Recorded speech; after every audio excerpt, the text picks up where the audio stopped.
At the same time, it does not mean that you're going to be focusing on the money. Just as my mantra says, focus on relationships. So I would encourage them, build those relationships, find out what people need. How can you support them? How can you help them? I'll learn how to trust you, because there's no relationship if there's no trust.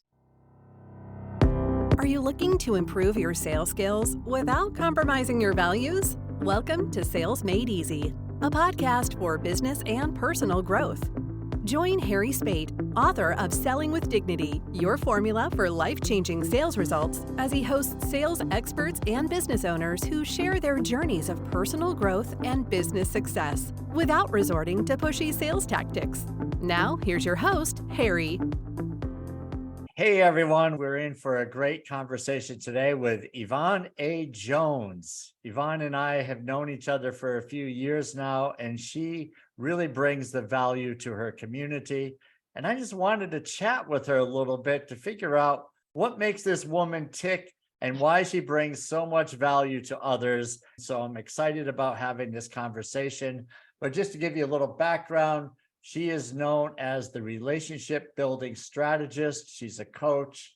She's a best-selling author, an international speaker, a podcast host of building profitable relationships. So Yvonne, welcome to the Sales Made Easy podcast. Thank you so much for having me, Harry. I have been waiting for this moment, so I'm pretty excited.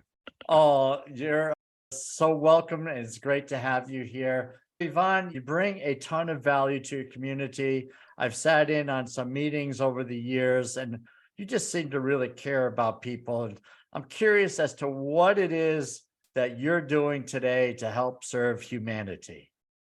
That is such a huge question, but I'm going to limit it to the business side because there are different parts, like all of us. We have different parts. We have our spiritual side, we have our business side. So I'm going to limit this part to the business side. Essentially, what I do, Harry, is to help women, especially, but solopreneurs, entrepreneurs, to understand and appreciate that they can have a business that grows. They can have a business that makes an impact by building those profitable relationships. And I call them profitable, and profitable doesn't necessarily mean money, cash. It's just healthy relationships that move forward. Could be relationships with your peers, but essentially for me, I start with your clients, your customers, building those relationships. And then we want to have relationships like you and I have, relationships between peers, so that we can support each other with an abundance mindset that there's enough in the world to go around for every one of us. Yeah, I love it. You definitely speak my language on that. So one of the things that you focus on is your mantra, which is focus on relationships, the money will follow.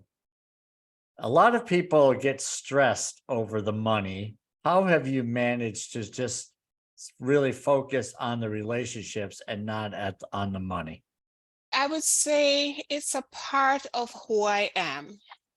And, Harry, sometimes we can take those things to the extreme. And what I mean by that is when I first came online, I walked away from corporate, I came online.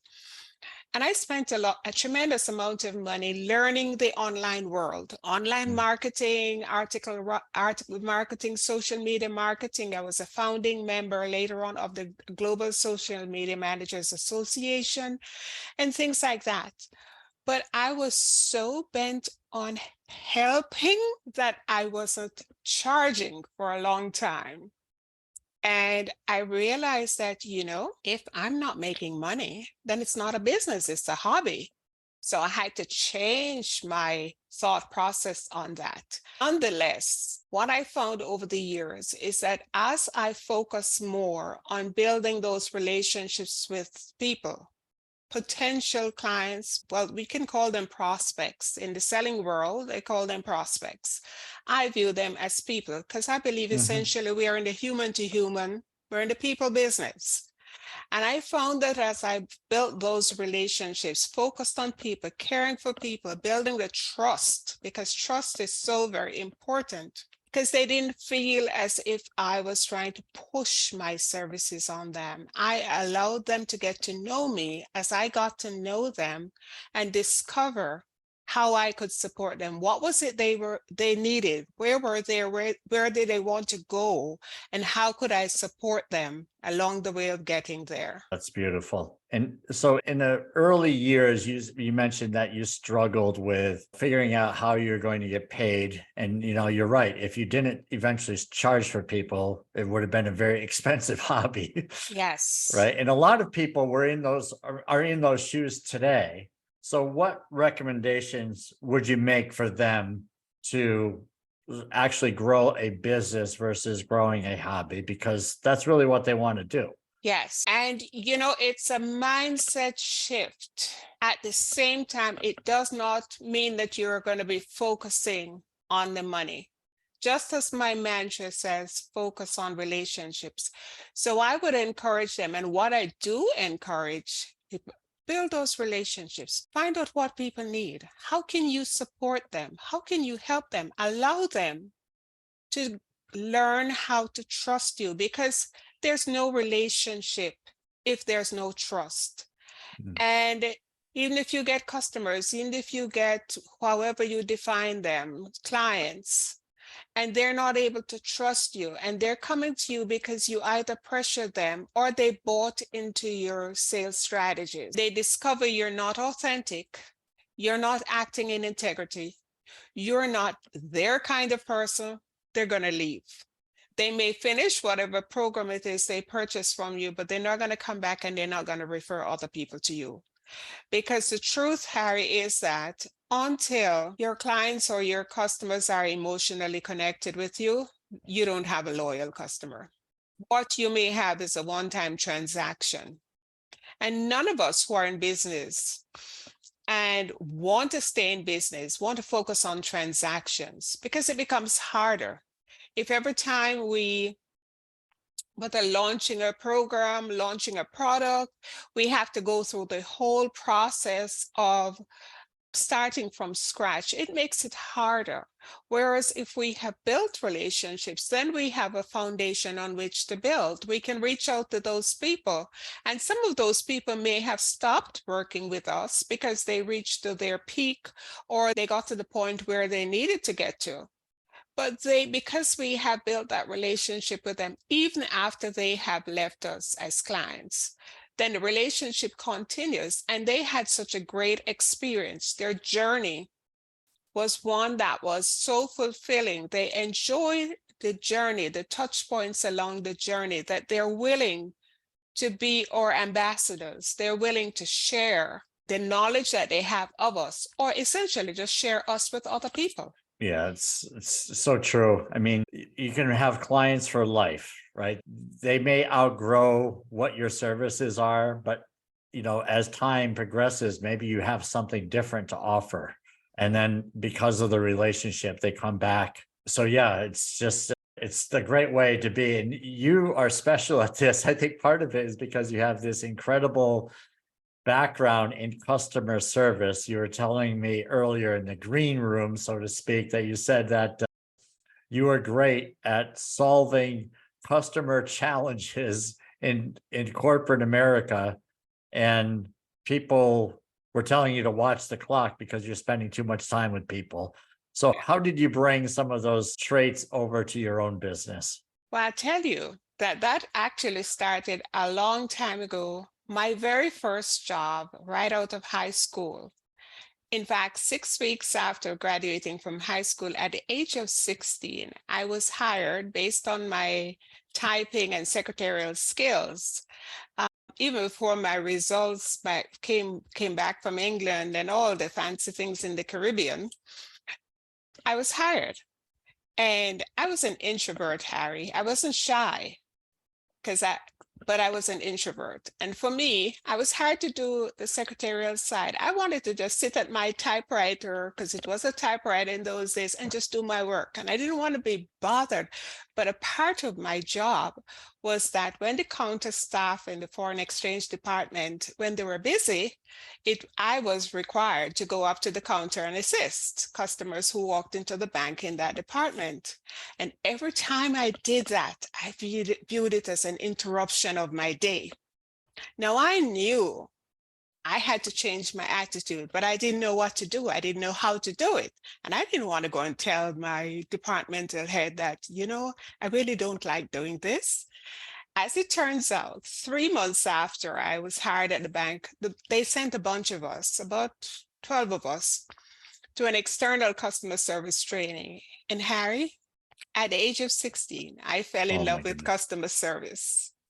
Because as I listened in the training, they contrasted how people are treated by certain organizations and how they want to be treated. People want to feel special. It was like a transformation for me in my mind. And it actually transformed me as a person because yes, I was still an introvert, but I no longer viewed the customers as an interruption in my day. And I couldn't wait to get back to work to apply this. And I just want to share my very first experience. I had two in the first week, but one of them I'll just share. That I remember this petite, very attractive and very dignified lady came in. And she obviously knew what she was doing, coming in the bank to do. And I could see the other people are busy. So I walked up, we got to the counter at the same time. It was a Monday morning. And I said, "Good morning, how may I help you?" All smiles and everything, And I could see the flicker of surprise in her eyes that, that she was greeted so warmly, and especially on a Monday morning.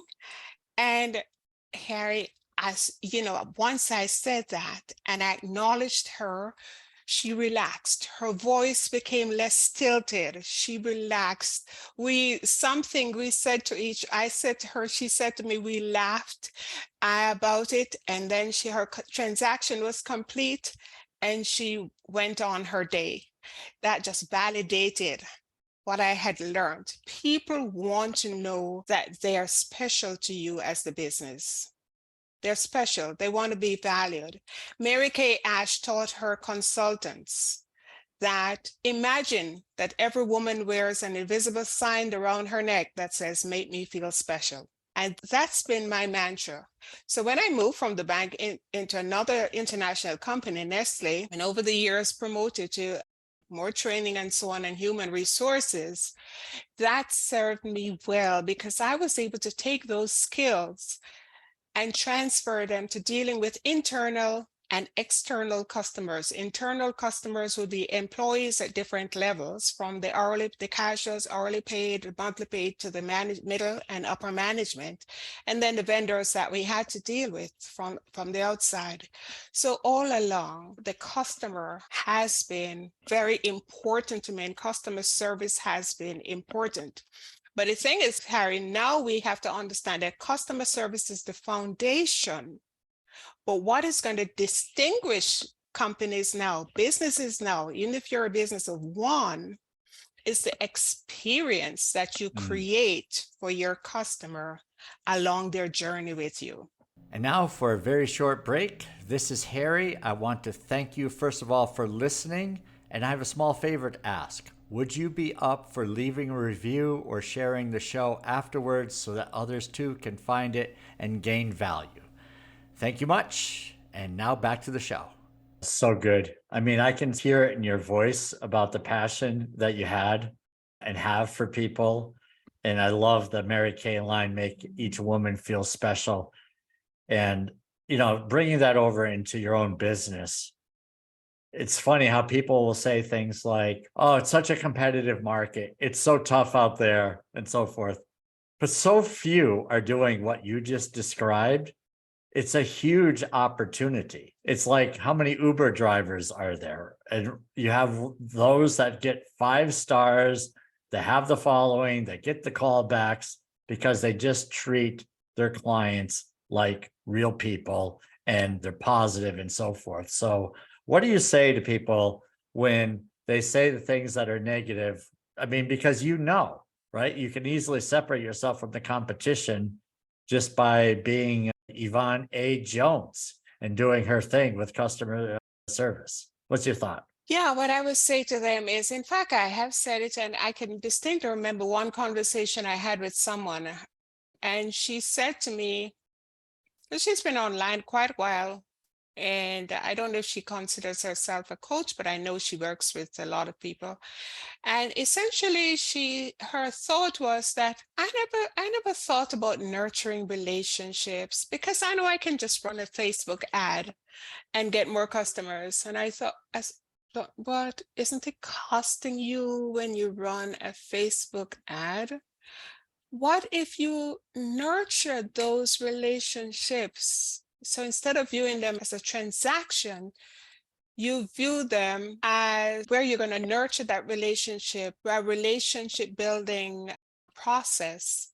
Instead of every time you launch something, you have to run Facebook ads. And she was like, she actually turned it back on me and she said, well, Yvonne, since you know, you need to educate us. Yeah, I mean, because money, it's like the shortcut. So in sales, people will say, let me just cut to the chase. And they want to find out if I'm interested or not without any love. Let's just leave it that way, right? So I get a message or I get a call. Let me cut right to the chase. Well, there's no nurturing. There's no making me feel special. It's I either have a dollar sign on me or not. If I have dollar signs, you're going to treat me nice. If I don't, then you're going to move on. And that's so clear the way people who are just buying the business versus nurturing the business. Yeah, if right? you don't have a dollar sign, you're not worthy. Yeah. That's how you feel, right? Doesn't Yeah, it exactly. feeling that way? Yep, totally. And so people, I think, miss the mark on that, where they just look at the customer as a customer. And there's a big difference between customers and clients, where the customer is someone that does the transaction. And then the client is like the financial planning, where you've got a lot invested. And I know for a fact that you are dealing with your clients as Oh yeah, right. I love my clients. I love my clients. And if you tell me why are you so concerned about your clients? I said, because they're important to me. They're important to me. I don't mean that I'm going to take on their, everything for them, but I'm concerned about them. You look Yeah. out for you, and Harry, people may think that it's hard, but it's pretty simple. Being observant on social media, looking out for what your clients are posting on social media. They may not tell you that they weren't well. You may not hear from them that they had a relative who was ill or something, but they post it on social media. Take a look, keep tabs on them. And then you can seize this opportunity. Write a handwritten card, send a card to the person to say, you can send a message if you want to do it fast, or send a text, however the person prefers to be communicated with. But I can tell you, and you may know this yourself, there's extreme value in sending a handwritten card because not a lot of people are doing it. So when you can stand out by someone getting a handwritten card in the mail from you, but paying attention to what's on social media. How can you support them if they had received an award or something good happened? Elevate them, congratulate them, make them feel special, make them feel, you don't have to say my client this or my client that. I hate things like that, actually, when you do things like that.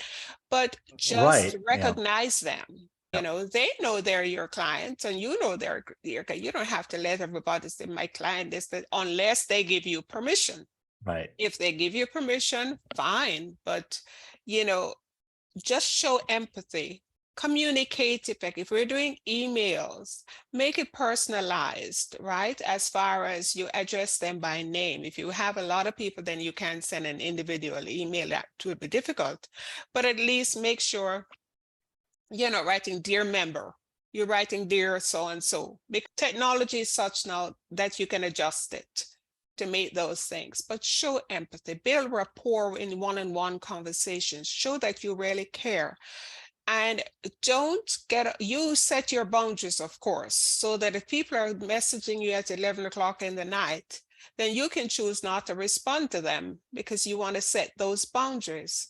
But at the same time, the next morning, acknowledge that you received it and whatever it is they wanted, but show them that they are special to you. I have So never good. related to the feeling where that, oh, I don't want my customer or my client to feel that they are so special, I don't want to lose them. That's not the point. While they're your customer, while they're your client, create memorable experiences for them. And what I mean by memorable experiences is that wow them in simple ways. Okay, an example of wowing. Let me just go with a simple one. I mentioned one before. Say anniversaries. You know, Harry, how many times I have sent anniversary cards to customers. And I started this way back when I was still in corporate America and left corporate and was a skin care and image consultant.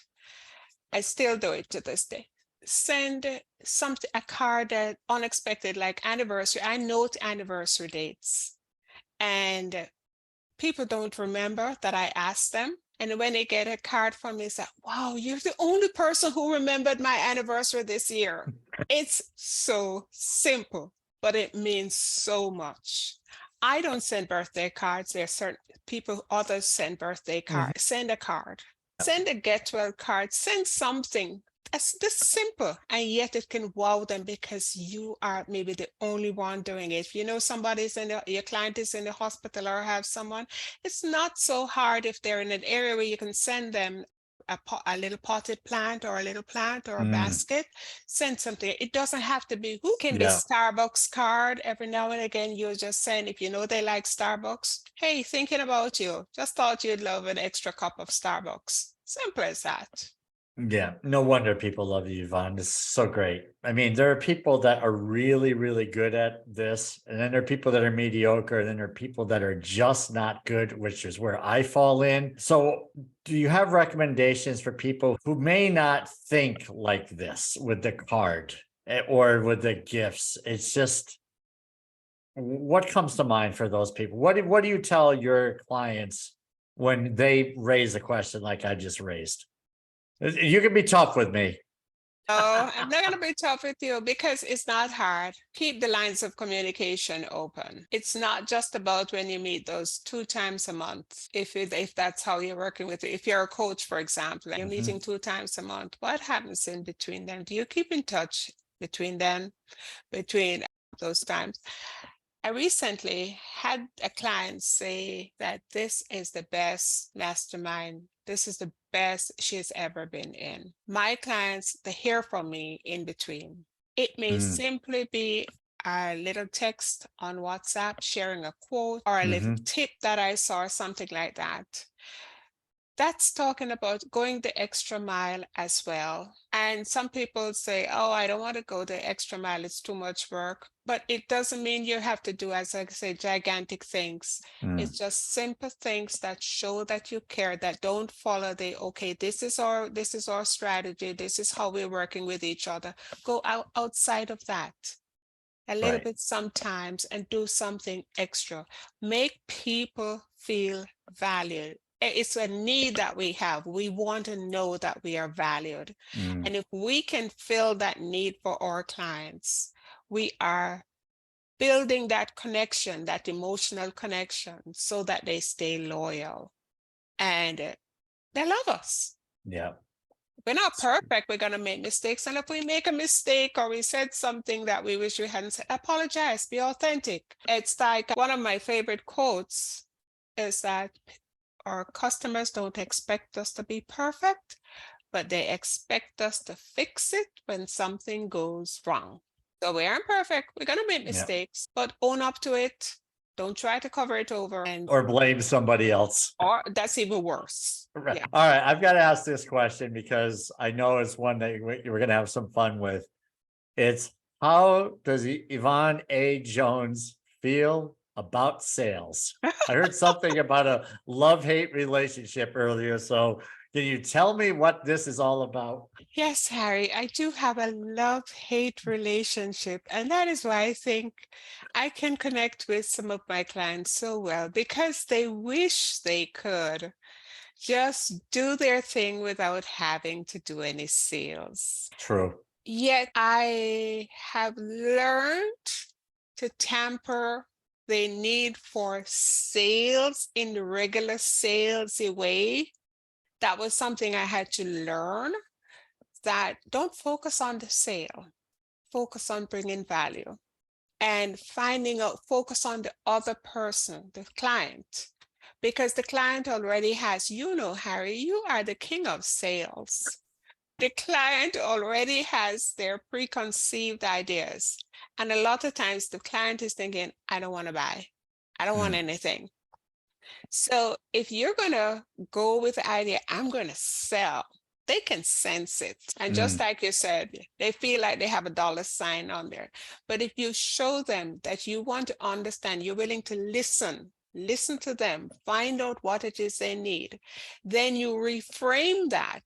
What you have to show that what you have to offer will fill the need that they already have, then you don't have to sell. It took me quite a while, quite a long time to appreciate that shift in thinking. Yeah, it's beautiful. I mean, it's so aligned with selling with dignity. It's like you could have written a book. It's just exactly how I feel. And even though you might look at me as like, I know, I still have the same feelings. I still am the anti-salesperson that doesn't like sales, so to speak. I'd rather just serve, but sometimes you have to, I mean, when you look at it with a service mindset that you're providing value and asking for the business, it's what I've done over the years, and something that's helped me since I sold a higher ticket item in corporate is I could say, this may not be for you right now. And it took the pressure off. And so I was still building the relationship for the future. And so that's just carried over in my own business. It's that same thinking. It's like, it may not be for people right now. That's okay. I'm still going to be nice and still serve you. And then when you're ready, you'll let me know. Is that kind of the way you are? Yes. Yeah. And I love your book, Selling with Dignity. And that's one of my core values, dignity. Wow. So that resonates with me very much. Yeah. Well, there's so much of what you said that resonates with me. This has been a real treat, Yvonne. Where can people find more of your smiling, charming face and your wonderful personality and your great insight? Oh, Harry, thank you so much. I'm active on LinkedIn. My website is 50 and wisercoaching.com, 50andwisercoaching.com. And I'm on all the platforms as YvonneAJones.com. I do have a podcast too, the Building Profitable Relationships podcast, which is on my YouTube channel. Again, youtube.com, Yvonne A Jones. It's also on Spotify, but it's right there on YouTube as well. Great. So we'll get all those links if you want, and we could just plug them right into the show notes. So thank you so much for joining me on the Sales Made Easy podcast. For all you listeners out there, we need to follow Yvonne's path of customer service and client service, the way she treats people. That will bring in more business, great referrals, and so forth. So thanks again, Yvonne. We'll talk to you real soon. Thank you for having me, Harry. I appreciate it.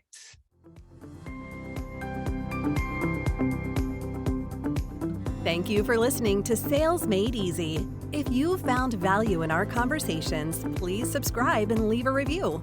Our goal is to provide practical strategies for growing your business while staying true to your values. Remember, success in sales is about serving your clients. Serve first, and the selling will follow.